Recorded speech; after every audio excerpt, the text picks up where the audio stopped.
Good morning students. बेटे कल हमने संगीत परिजात के बारे में पढ़ा और संगीत परिजात में क्या है उनके बारे में चर्चा की। संगीत परिजात अहोबल द्वारा रचित ग्रंथ है और इनके पिताजी संगीत के अहोबल जी के पिताजी दक्षिण भारत के निवासी थे और संस्कृत के बहुत विद्वान थे। दूसरी बात, आगे इन्होंने सभी परिभाषाओं के बारे में ग्रंथ के बारे में बताया, सभी परिभाषाओं के बारे में बताया और 1724 ईस्वी में इसका फारसी अनुवाद हुआ और श्री कलीनाथ दीननाथ द्वारा इसका उल्लेख किया गया। फिर हमने श्रुति के बारे में पढ़ा कि अहोबल ने श्रुति के बारे में क्या लिखा है। तो आज इसी चर्चा को आगे बढ़ाते हुए हम आगे और भी डेफिनेशन के बारे में पढ़ेंगे कि अहोबल ने इन डेफिनेशन के बारे में क्या चर्चा की। पिछला उम्मीद करता हूँ आपको अच्छे से समझ में आ गया होगा बेटा। तो आगे आपका बनता है स्वर। स्वर की परिभाषा। स्वर की परिभाषा देते हुए वे कहते हैं कि जो अपने आप ही सुनने वाले के मन को आकर्षित करे। मतलब कि अहोबल जी स्वर की परिभाषा देते हुए कहते हैं कि जो स्वर ऐसा होता है, स्वर लगा ऐसा होता है जो सुनने वाले को मन को अच्छा लगे और उसके मन को आकर्षित करे, उसे स्वर कहते हैं। षडज ऋषभ गंधार पंचम मध्यम निषाद धैवत, ये 7 स्वर हैं। षडज ऋषभ गंधार मध्यम पंचम धैवत, ये हमारे 7 स्वर हैं। उनके उपरांत स्वरों के भेद शुद्ध विकृत भी माने गए हैं। उसके अलावा स्वर के भेद विकृत भी है माने गए, जैसे कोमल हो गया, तीव्र हो गया, इनको विकृत स्वर कहते हैं।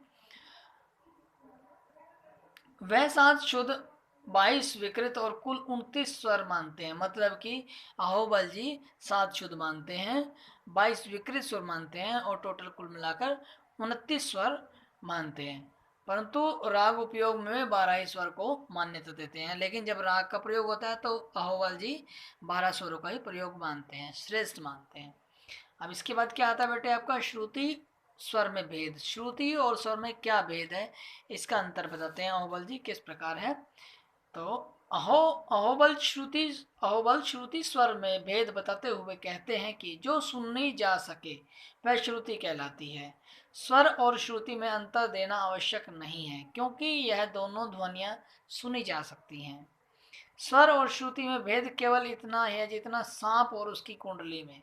भिन्न भिन्न रागों में समस्त श्रुतियां ही स्वर बनकर प्रयुक्त होती है। जो ध्वनि राग में प्रयुक्त होती है वह स्वर बन जाती है और जो प्रयुक्त नहीं होती वह श्रुति बन जाती है। मतलब कहने का यह कि श्रुति और स्वर में कोई अंतर नहीं है, दोनों एक के ही पहलू के दो रूप हैं। श्रुति भी सुनी जा सकती है और स्वर भी सुना जा सकता है। दूसरी बात ये कहते हैं कि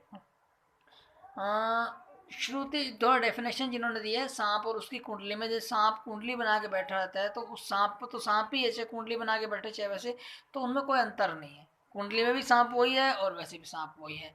तो कहने का मेन प्रावधान किया है कि श्रुति और स्वर में अंतर इतना ही है कि जो गाने में प्रयोग हो जाए वो स्वर कहलाता है और जो गाने में प्रयोग ना हो वह श्रुति कहलाती है एक ही दोनों के रूप। आगे चलते हैं। वीणा के तार पर स्वरों की स्थापना। इन्होंने वीणा के तार पर स्वरों की स्थापना की है, तो उसके बारे में क्या कहते हैं अभी देखते हैं। अहोबल को संगीत शिक्षा इसलिए महत्वपूर्ण स्थान प्राप्त है। अहोबल ने संगीत में इसलिए महत्वपूर्ण स्थान प्राप्त है क्योंकि यह प्रथम ग्रंथकार थे जिन्होंने वीणा के तार की लंबाई विभाग बराबर शुद्ध तथा विकृत स्वरों में स्थापना की। अहोबल जी पहले ऐसे संगीत के विद्वान थे जिन्होंने श्रुति और स्वर में अंतर स्थापित किया। एक वीणा के तार पर उनकी लंबाई चौड़ाई जो होती, जितना अंतर होना चाहिए उनके आंदोलन संख्या में, अहोबल जी ने वो प्रयुक्त करके दिखाई। आगे बढ़ते हैं। वर्ण की परिभाषा। गान क्रिया के स्वरों के साथ विस्तार करने की क्रिया को वर्ण कहते हैं। जो गाने में स्वर विस्तार होते हैं, स्वर बढ़ते हैं, तो उसको हम वर्ण कहते हैं। वर्ण 4 प्रकार के हैं, स्थायी वर्ण, आरोही वर्ण, अवरोही वर्ण और संचारी वर्ण। मतलब कि जो गाने में विस्तार रूप से प्रयुक्त हो जाए उसको वर्ण कहते हैं। और हमारे संगीत में 4 प्रकार के वर्ण हैं, स्थायी वर्ण, आरोही वर्ण, अवरोही वर्ण और संचारी वर्ण।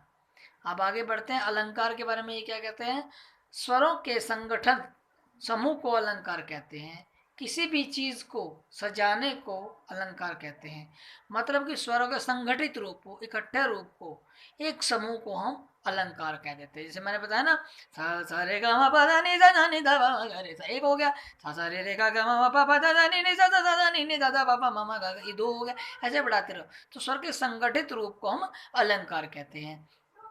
आगे चलते हैं। इसके द्वारा राग सजाए जाते हैं और तान पलटे भी किए जाते हैं। वही बात आ गई बीच में कि स्वरों के द्वारा ही रागों को सजाया जाता है और तान पलटों में इनकी आवश्यकता बहुत अधिक पड़ती है और बहुत महत्वपूर्ण होते हैं। तो अलंकार हमारे संगीत के लिए बहुत अधिक महत्वपूर्ण बताए गए हैं।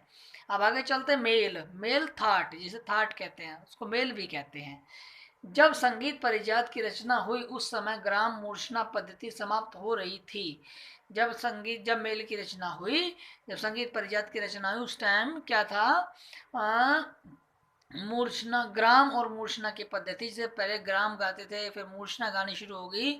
तो उसके बाद ये रागों का प्रचलन शुरू हो गया, तो ये समाप्त हो रही थी।